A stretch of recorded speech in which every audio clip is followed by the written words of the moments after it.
What's up, everybody? Welcome to the Daniel Ortiz Rants at the Movies podcast. Today, we're going to be taking a look at Judas and the Black Messiah. This film stars Lakeith Stanfield and Daniel Kaluuya. And the film is about an FBI informant that infiltrates the Black Panther Party to try and take it down and dismantle it by taking down the leader of that organization by the name of Fred Hampton, which is played by Daniel Kaluuya. The film was directed by Shaka King, who I've never heard of before, but looking up his bio, looks like he did a couple of TV series and maybe has 2 movies under his belt. But Ryan Coogler, who you may know from films such as Fruitvale Station, the 2 Creed series movies, and another one you may have heard of is called Black Panther, who he directed that one. So he pretty much backed a lot of the finance behind this movie, and you could tell because it's a very crisp looking movie. The first thing I wanted to talk about was the cinematography. So the one thing that I really appreciated about this film is that it wasn't overly sleek. Excuse me. There wasn't a lot of filters. It felt like a movie of its time when I saw it. So for instance, a lot of movies, what they try to do is romanticize how the film looks and make it artistic, if so to speak. And I think with the cinematography here, they made it sleek when it had to be sleek, which was usually the night scenes. The scenes of the cars in this movie looked absolutely beautiful. But instead of just making the Black Panther's headquarters look like a nice, robust location, it actually showed what it looked like at the time. Paint peeling off the walls, things looked like they were falling apart. It felt very realistic, and that's one thing that I appreciated about the movie, is that they didn't try to romanticize it too much. What they try to do is just really, really work through the acting, which is the second part to me that was incredible in this movie. Lakeith Stanfield did an amazing job. I think that in real life he's a little bit crazy, and it kind of played in this role a little bit, where you see him battling with a lot of duality within the organization. At one point, he's just a common criminal that really just wants to avoid seeing jail time. Then he starts taking part of this organization that starts reshaping his mind and the way that he actually looks at things, but he's still playing that dual role where he's still an informant, giving a lot of information to the FBI, at the same time being scared of being caught, first and foremost, and second, really having the message that the Black Panther Party was talking about them resonate to him. So it kind of forced him to be in this dual position of, is he good? Is he bad? Do you feel for him or not? I've seen a lot of people asking questions, would you feel sympathy for a character like this? So that's one of the questions I'd like to pose to you guys if you want to share. Do you feel sympathy for Bill O'Neill and what he did for the organization? The next great portrayal was by Daniel Kaluuya that honestly, I think he should win an award for this film. His portrayal of Fred Hampton, even though he didn't look like Fred Hampton, he took his mannerisms and laid them down very flat. So, for instance, his cadence, the way that he spoke, it was very much like Fred Hampton. His mannerisms and his charisma on the screen really oozed down to the audience and made you really understand how this man was able to not only organize people within the Black community, he was able to organize the poor white community, and he was also able to organize the Hispanic and Latino community into really starting the Rainbow Coalition that came out of his efforts. So Daniel Kaluuya just really knocked it out the park, did an amazing job, and if he doesn't win an award for this, some kind of award, it's all a fraud. And what I really like about Daniel Kaluuya and Lakeith Stanfield is that neither one of them to me was the star actor of this movie. I think that they played off of each other very well and actually shared that role, where I thought Daniel Kaluuya was going to be more of the background character, but he was actually just as prominent as Lakeith Stanfield. So just an amazing job. And also Dominique Fishback, who I've seen in a couple of films. I know the first time that I saw her was on the show that was on HBO called The Deuce.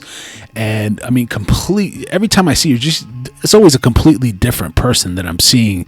Her acting skills and her range is amazing. And one thing I got to give to this film is that everybody in this film just acted their asses off. Jesse Plemons, who to me is always a creep in anything he is, even if he's the good guy, just a phenomenal actor as well. And even Martin Sheen was playing J. Edgar Hoover, which I wasn't expecting him to be in this movie, but he did a phenomenal job as well. He was a scary guy, J. Edgar Hoover was always a very scary person because he could literally destroy anything that he wanted to put his hands on. So yeah, very good job acting, man. Daniel Kaluuya, if you don't win an award, man, I'm coming for them. I'm on your side, brother.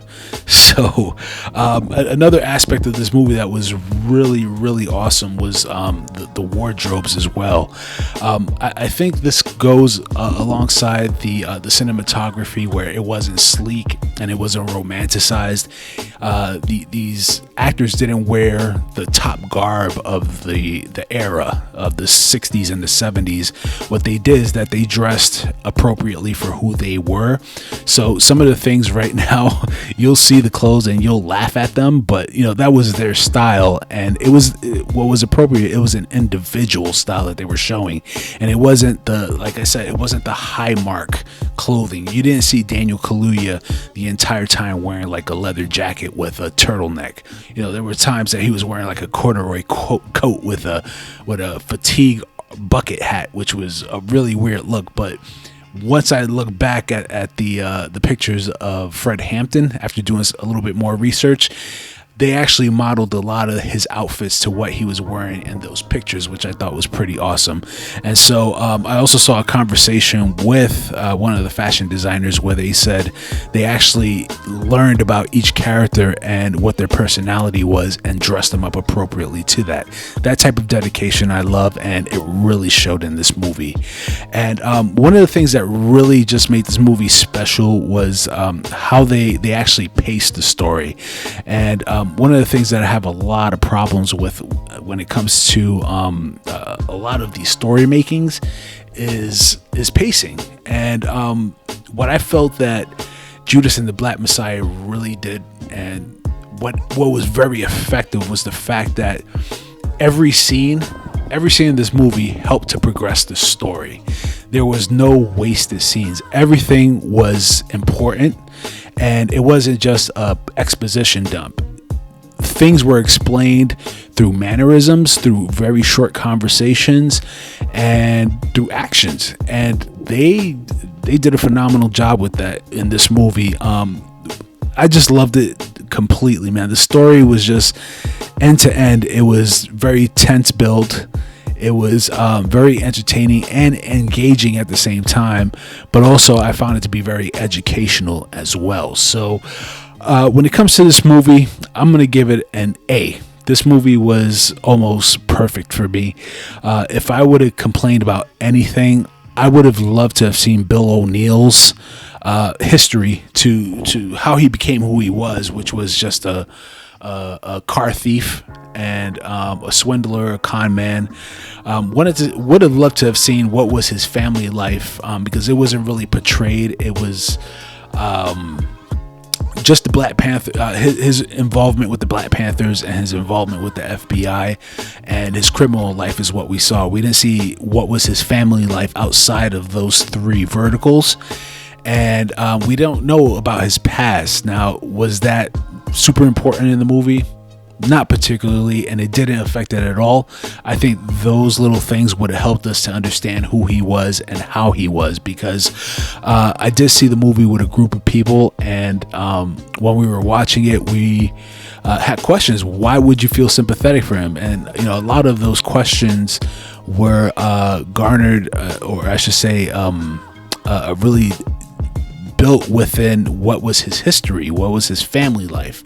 And we didn't see that during the movie, but as I mentioned before, it doesn't hurt what the film was about, and it just would have added a little bit more. And it's not something that we have to take a whole 30-40 minutes to understand, but maybe a quick exposition and maybe a 5-minute flashback to understand who he was. But other than that, this movie was just absolutely perfect. It's the first A that I've given a movie in quite some time, and I think it's very well deserved. I hope that everybody does get a chance to see this movie. Its historical importance is great. It made me want to learn more about Fred Hampton as well. I knew a little bit about him, but not enough, especially starting things like the Rainbow Coalition and his efforts and just gathering everybody and making a huge community, one whole organization. It makes more sense why the FBI did see him as a threat. So I do suggest that everybody get a chance. If you get a chance to see this movie, if you haven't, great film. I hope it wins some sort of awards. I don't trust the award systems anyways, but I think it's very well deserved. And Daniel Kaluuya, I keep messing that up,